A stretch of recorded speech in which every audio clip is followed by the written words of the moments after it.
Hi everyone. Thanks for watching my videos. I've had so many comments that it's almost, to me, it's unbelievable the impact that this channel is making. I hope everybody had a great weekend. By the way, it was my birthday weekend, 41 and counting. So I had a blast, and I'm ready with to make a few videos. This specific one, it actually, it's because of a comment I got on my channel. And for some reason, by the way, I just figured out that there are comments that could be held for review or likely spam, and I have to approve them. So this particular one was held for review for some reason.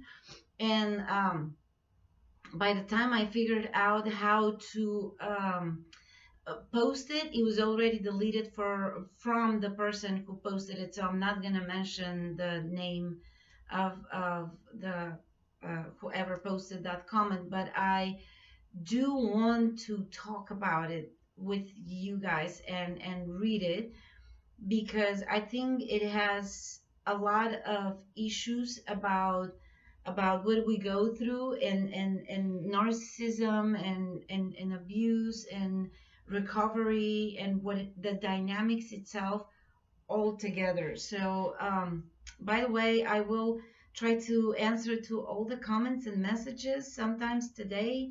Thank you so much. um, and or I'll try to answer through videos. So it says, I was with a narcissist for several years and we had an up and down relationship. This is just an observation from me to you. I have seen so many videos about the subject, but I often wonder if all these people who are doing these videos are totally recovered from the experience.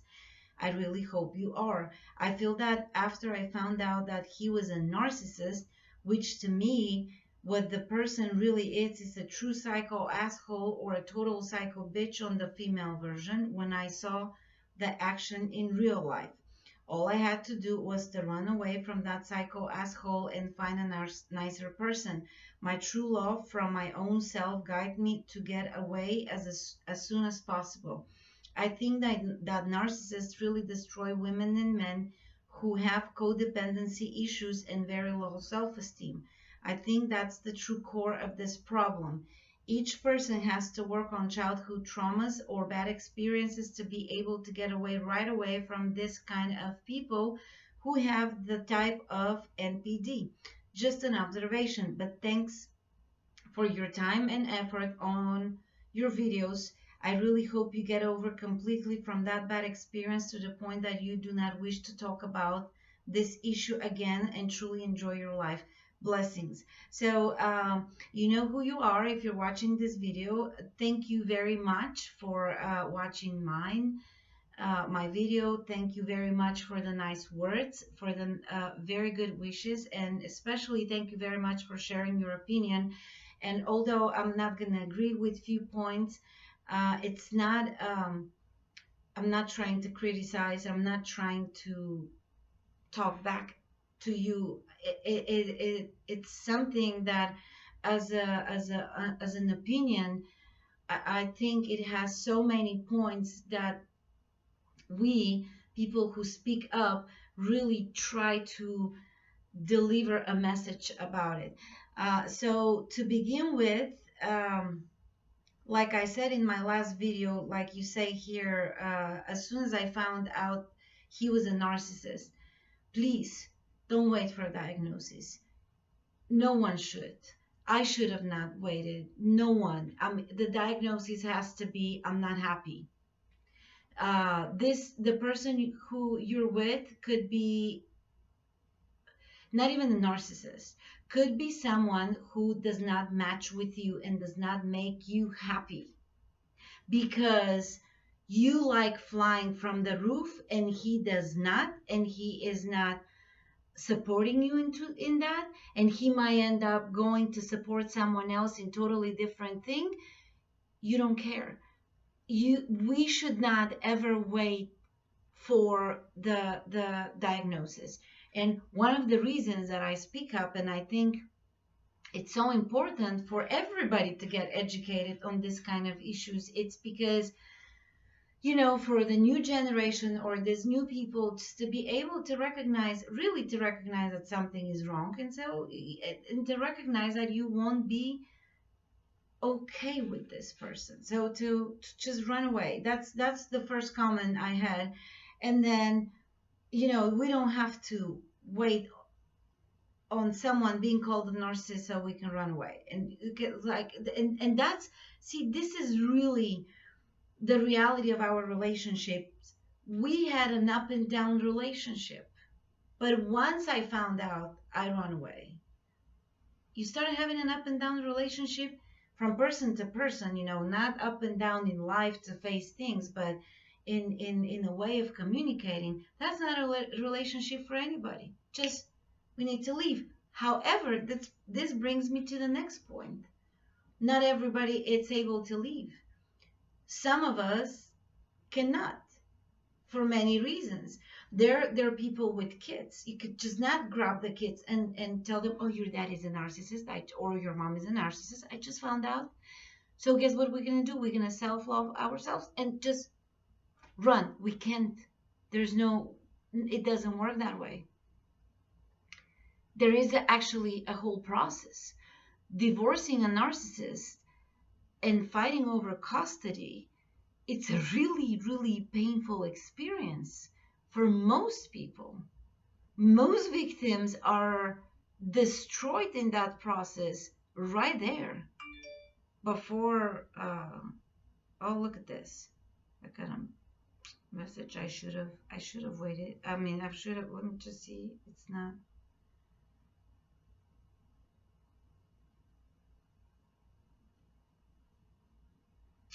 Okay, so as I said, I'm gonna have to, I think, respond to this. Let me just shut it down.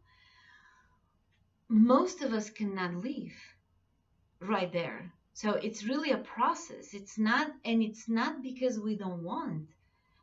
Psychologically, of course, we can be afraid. We can a lot of things, but it's not an easy process. And also, it's not news that we have codependence issues. That we all know that by now, and absolutely we need to work on ourselves. I keep promoting. I keep talking about it, how important it is. I don't believe that's the core of the issue. The core of the issue is that there are these people out there with personality disorders who think it's okay to just go around and destroy others. Not that we're codependent. It's half and half. So it's not only on us. And then observation on the time and effort. Okay, yeah. So that's what I really wanted to mention, and just remind that sometimes when we're ready.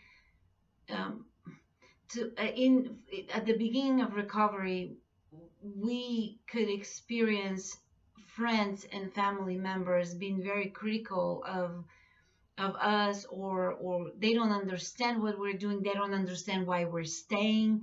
They don't know. Actually, people don't, unless they really know you and they trust you. People don't understand most of our actions while we're in a toxic relationship.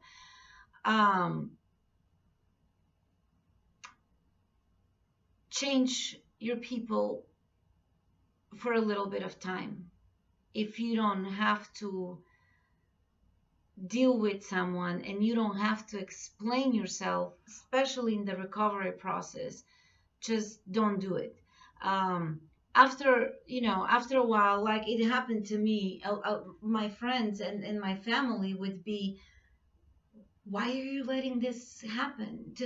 Why are you putting up with this? Why? And I've literally had friends sitting and looking at me saying, please explain to me what happened to you, because I don't get it. You're this strong person. You have not let anybody walk over you that much. What is happening? Honestly, I didn't have a good answer. Now I have the answer because I can put it into words. But back then, I didn't know. It was helpful, and it was also a little bit stressful because you don't have the explanation. You have this fake hope that things may change or things may improve. It's never going to improve. It's never going to be different. Um, just just FYI on this, most people would not do it, especially if they haven't become flying monkey of your narc or ex-narc.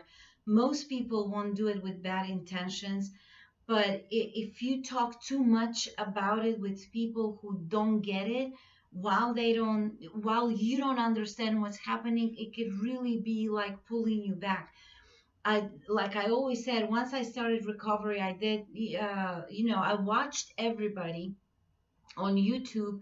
And once I was able to talk about it and I sat down with my friends and my family, they were like, oh, wow, then you can put it into words and say, this is what happened to me, which is, by the way, the last thing I'm going to say in this video. Pretending that it didn't happen, it's not helpful. Actually, get that anger and run with it. And remember what they did or he or she did to you, and don't let that happen again. I mean, don't let your life being like, he ruined my life. No, he didn't, but he did something that he or she, you should remember, and you should recognize it next time so it won't happen to you again. And then I'm one of these people that actually I speak up. I don't just put it behind. I don't pretend it didn't exist. I speak up. Abuse is abuse. Don't hide abuse. Don't pretend that it didn't happen. Work on it.